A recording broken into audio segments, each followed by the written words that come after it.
Okay, so before we get into the sorghum update, I wanted to talk about using weeds as a mulch source and the smartest way to use weeds as well, because the tendency for weeds are, of course, when you pull them out, to regrow again. Nature is never tidy. You have the thing called, of course, what we call leaf litter.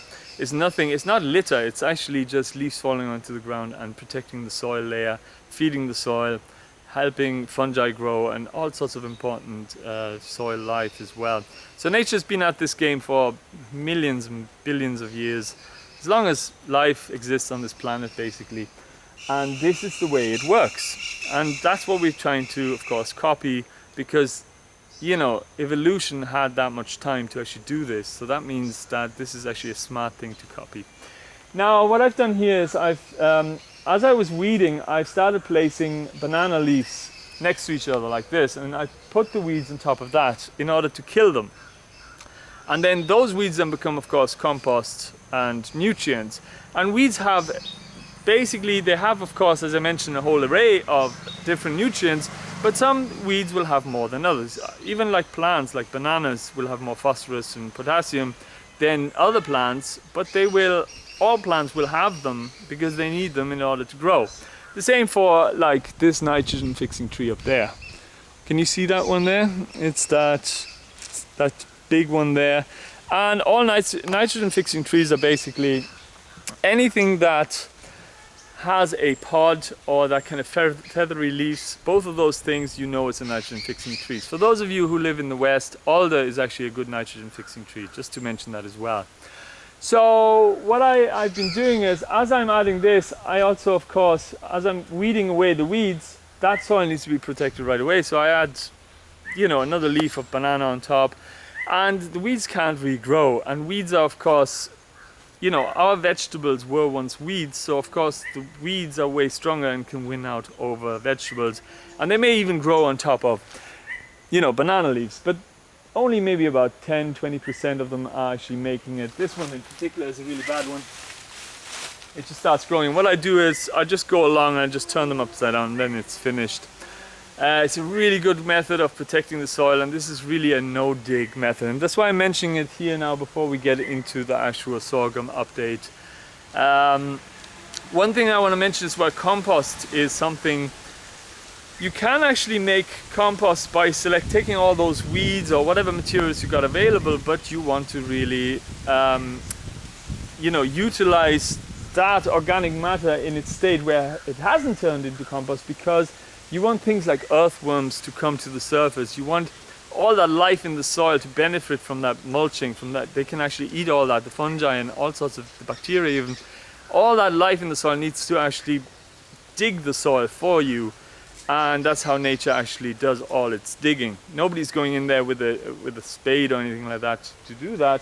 And you have things like giant forests, like the rainforests in the world, which are just proof to how nature can actually, you know, has been doing it for billions of years, can actually grow all its plants without any fertilizer, without any, you know, chemical fertilizer, or without any digging. So no digging is an actual legitimate method that nature has been doing for a long time, and so we should adapt that as well, because, you know, it had that much time to evolve and figure it out, and it's a really good way, and it's the only way that really is beneficial to nature, because otherwise nature would have been doing something different. I mean, it's just a no-brainer. So what I usually do here, you can use cardboard, for instance. You wouldn't use straw as your first layer. You could actually put cardboard down and then a thin layer of straw on top. That would really block out all the weeds. But by actually taking a banana leaf off, you know, by actually weeding, and then putting a banana leaf on, putting some more weeds on, and just moving across the patch that you want to do. And this only this is a big area, it doesn't look like it, but, you know, it only took maybe a day and a half at the most to do it. And I was not really going for it either. So you can actually do this, you know, once a year, and you've got a beautiful soil that's going to grow upwards, not downwards. You're going to not have soil erosion, and you're doing it the right way. So compost is definitely, it has its uses, but it should be used as like sowing compost, in my opinion. Sowing compost is a good one because then you have little plants. And what I usually do then in this situation, I would go along with a fork, make a little hole, loosen it up a little bit, and then plant my plant in there. And I may add compost to it, but usually it's not necessary. And then what will happen is all that life that's surrounding that planting hole will recolonize that planting hole. And so you haven't really damaged anything. It's the best of both worlds. And if you start seeing little insects living on top of the surface of the soil, no matter where you are, you're doing the right thing, because it's a food chain. And these little critters are living on top of the soil, and in the soil are going to eat something that's smaller. Then those smaller guys are going to eat something that's smaller, all the way down to bacteria and things like that. So you know you have a really good soil, and that's what it's all about. Anyway, enough talking. Let's go over to the sorghum and update you on that. All right, just a quick kind of update. 2 weeks later, you can see germination rate is excellent. Even though the birds went heavy at it, there's a little gap there and a gap there. And we'll fix that now in a minute by taking out some of them and planting them in there. Now, there has been virtually no problems with splash up. Now, what is splash up?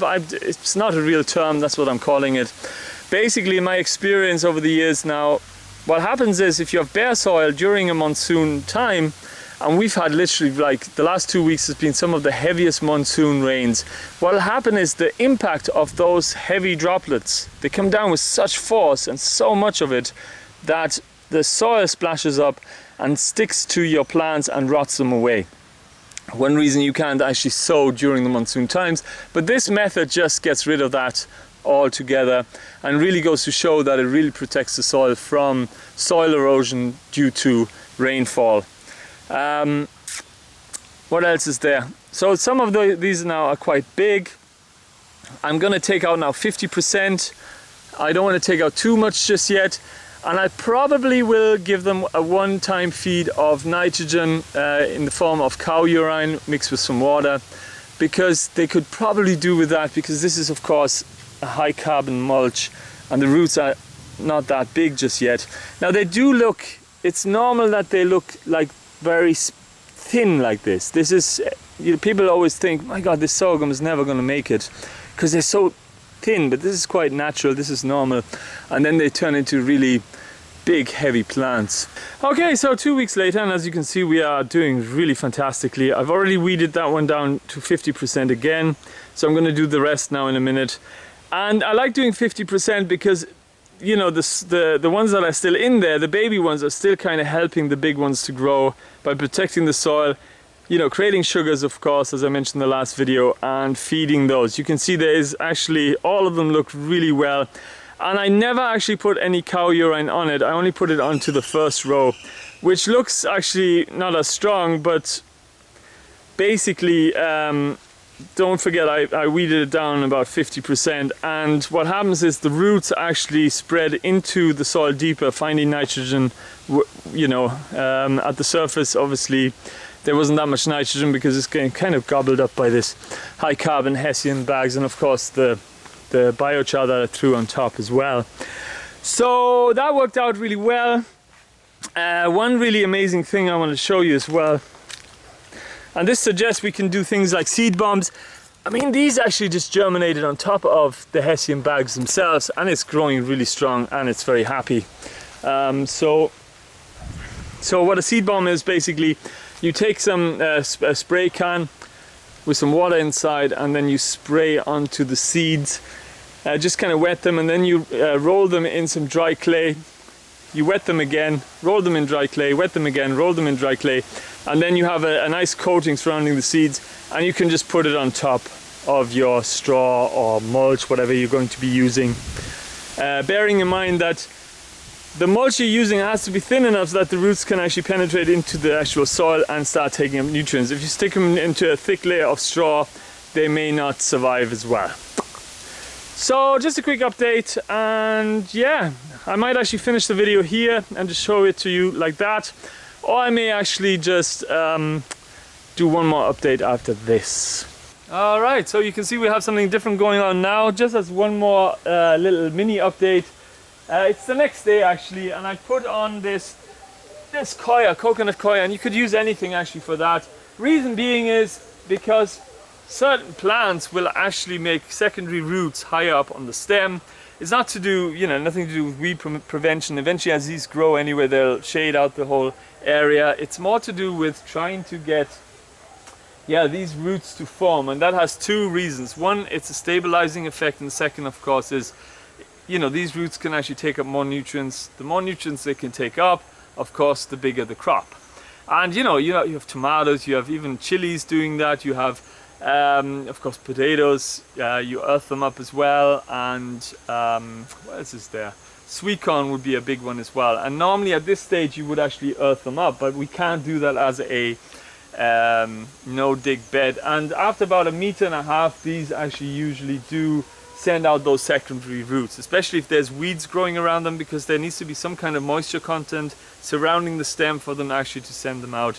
And this is going to be the solution. I just want to do a trial and see if it works. So that's it, concludes the video. Hope you enjoyed it, and yeah, I may see you in the next one as well.